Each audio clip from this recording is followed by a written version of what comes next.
Hello, my name is Natalie. I was born and live in Moscow.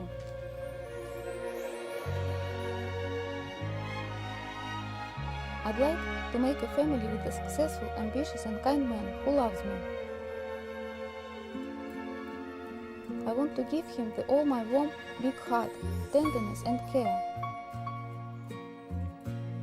I wish our home to be filled with love, care and harmony.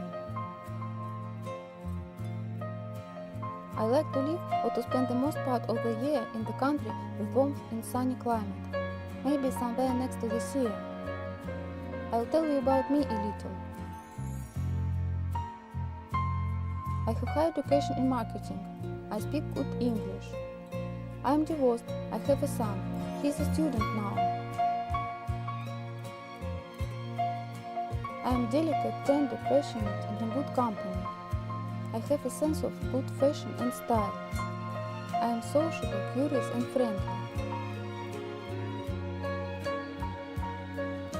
I do nature. I like swimming, snorkeling, diving and mountain bicycling. Traveling is my passion. I have been to many countries and I hope to travel around the world with my husband a lot.